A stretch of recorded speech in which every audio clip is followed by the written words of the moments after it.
Армысыздар ағайын, мына бабалардың рухынан нәр алып тұрмыз. Қаны қазақпын деген кез келген қазақтың баласы осы жерге келіп, осыдан көзімен көріп, түйсіну керек деп ойлаймын. Неге десеңіз, біз әлемнің сан жеріне барып қараймыз, басқа елдің идеологиясы қазір сіңіп жатыр. Мына жақтан Ресейдің идеологиясы 300 жыл бойы бізді өткен тарихы жоқ. Қазақстан тарихы осындай ақ болған. Біз мектепте оқыған кезде осындай бір атқа мініп шауып жүрген бір жабайы халық деп бізді солай таптап келді, рухымызды сындырып келді. Екінші сорт халық, мәмбет деп келді. Соның кесірінен әлі күнге дейін 30 қазақ тұрса, бір орыс көрсек, орысша сөйлейміз, төменшіктеп тұрамыз. Европаға барсақ, таңдайымыз тақылдатып, солардың мәдениетіне, солардың бұрынғы тарихына таң қаламыз. Ана жақтан араб елі келіп, біздің тарихымызға балта шауып жатыр. Мына жақтан батысы бар. Ал енді міне біздің тарихымыз.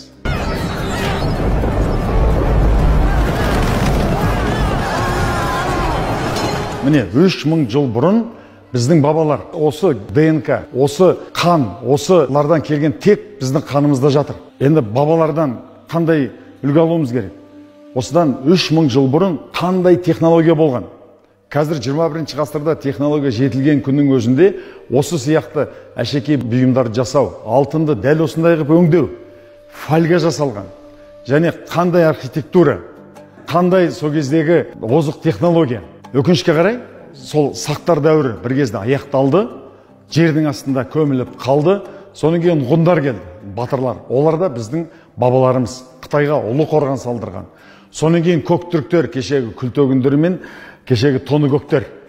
Соның кейін барып от қару шыққан кезде біздің пұшайман заманымыз, батыр бабалардың пұшайман болғаны, мына көрші орыстың табанына түскені, мына жақта көрші Қытайдыңға бағынышты болған замандар туды. Бірақ мына 21 ғасырда біз қазақы еліміз еркіндік алған кезде біз қайтадан сол тамырымызға жалғануымыз керек. Біздің қазір тамырымызға балта шабылып жатыр. Әсіресе мына араб жақтан келген наным түсініктер біздің қайдан тарағанымыз жайлы, біздің қандай салтымыз болғаны жайлы, қандай дәстүріміз болғаны жайлы ашып айтпай, бәріне балта шауып, басқа наным сенімдерді бізге санамызға сіңіруде.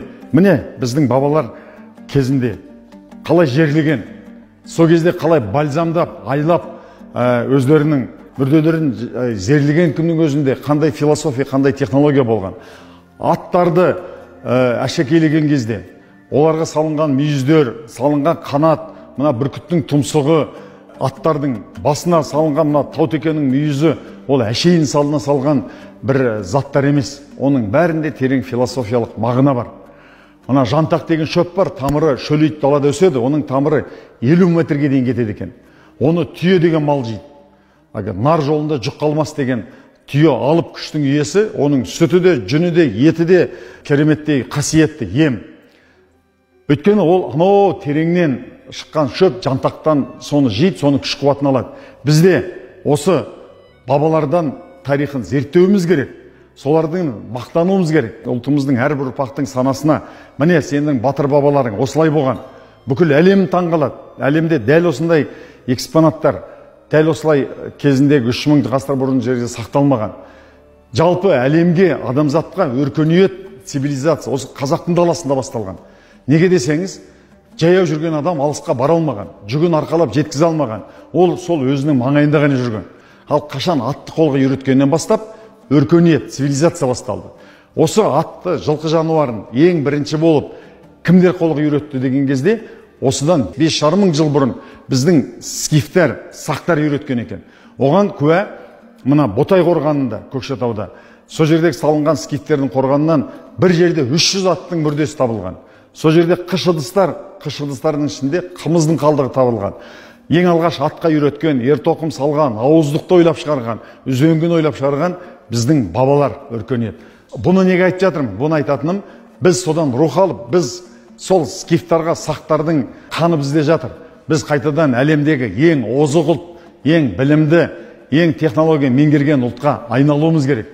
Ол қашан айналамыз? Ол әрбір ұрпақтың санасына сіңгенде, соған мақтанғанда, осылардың өнерін кейін біз әлемге паш етіп, дәл осылар сияқты әлем таңғалатындай, бүкіл ғалам таңғалатындай өнерді жасайтын біздің қазақтың ұрпақтары болады. Өйткені сол заманнан бастап біздің аталарымыз 7 ата араламай қыз алып қыз беріспеген. Біздің қанымыз содан бері таза.